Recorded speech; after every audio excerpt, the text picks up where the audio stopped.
पावसाळ्यानंतर कोल्हापूर जिल्ह्यातील जवळपास जिल्हा परिषद, नगरपालिका आणि 2 नगरपंचायतीच्या निवडणुका पार पडणार आहेत. डिसेंबर अखेर महापालिका वगळता या सर्व निवडणुका पार पडतील, तर फेब्रुवारी महिन्यात महापालिकांच्या निवडणुकीचा धुरळा उडणार आहे. त्यातच कोल्हापूर जिल्ह्यातील अग्रगण्य समजला जाणारा गोकुळ दूध संघाची निवडणूक सुद्धा एप्रिल महिन्यात लागण्याची शक्यता आहे.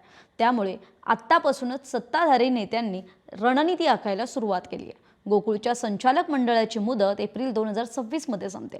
मात्र आत्तापासूनच गोकुळच्या दुधाला उकळी फुटायला सुरुवात झाली आहे. आता मी असं नेमकं का म्हणते ते सविस्तर समजून घ्यायचं या व्हिडिओतून. नमस्कार, मी कोमल, सकाळमध्ये आपलं स्वागत. खरं तर सत्ताधाऱ्यांमधल्या प्रमुख नेत्यांनी आत्तापासूनच आपल्या बाजूने ठरावधारक करण्यासाठी टोकनची भूमिका घेतली.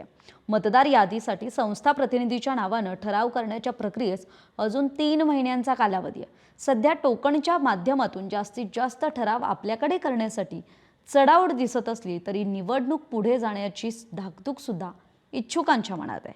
सुरुवातीला स्थानिक स्वराज्य संस्थांच्या निवडणुकांमध्ये जिल्हा परिषद, नगरपालिका आणि नगरपंचायतीच्या निवडणुका होण्याची शक्यता आहे. रचना पाहता जिल्हा परिषदेची सर्वप्रथम होण्याचा अंदाज आहे.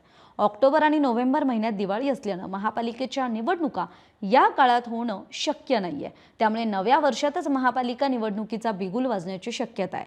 एकीकडे स्थानिक स्वराज्य संस्थेच्या निवडणुकांमुळे गोकुळ दूध संघाची निवडणूक ही लांबण्याची शक्यता असल्यानं दुसरीकडे सत्ताधारी मंडळाकडून गोकुळ ठरावधारकांची संख्या वाढवल्यानं त्यावर विरोधकांकडून आक्षेप घेतला जाण्याची शक्यता आहे. संस्था वाढल्यानंच ठरावधारक देखील वाढलेत.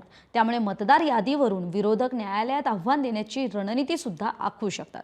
ज्या संस्था वाढल्या आहेत त्या संस्थेची दूध संकलनावरून सुद्धा विरोधकांनी आव्हान देण्याची तयारी केली आहे. त्यामुळे हे प्रकरण न्यायालयात गेल्यास त्याला किती वेळ लागेल यावर सुद्धा गोकुळ दूध संघाची निवडणूक अवलंबून असणार आहे. सध्या गोकुळच्या राजकारणात महायुती आणि परिवर्तन आघाडी म्हणून सत्तेत असलेल्या वैद्यकीय मंत्री मुश्रीफ यांचा गट आणि काँग्रेस नेते आमदार सतेज पाटलांचा गट असे आहेत आणि आगामी निवडणुकीच्या निमित्तानं ते एकमेकांच्या विरोधात सुद्धा असू शकतात. मात्र गोकुळमधली परिस्थिती आणि एकमेकांची मैत्री पाहता महायुतीला पूरक असं धोरण मंत्री मुश्रीफांना घ्यावं लागणार आहे. पण गोकुळमधली अंतर्गत राजकारण पाहता आमदार सतेज पाटलांना पूरक भूमिका सुद्धा मंत्री मुश्रीफांना ठेवावी लागेल अशी चर्चा आता संचालक मंडळात आहे. आणि त्यामुळेच असं म्हटलं जाते की गोकुळच्या दुधाला उकळी फुटली आहे आणि वरून फाटलेलं दूध मात्र आत एकच असल्याची चर्चा आहे. तरी आपल्याला याविषयी काय वाटतंय, आपली मतं कमेंट करून जरूर सांगा. तुर्तास इथेच थांबूया. तोपर्यंत पाहत रहा सकाळ.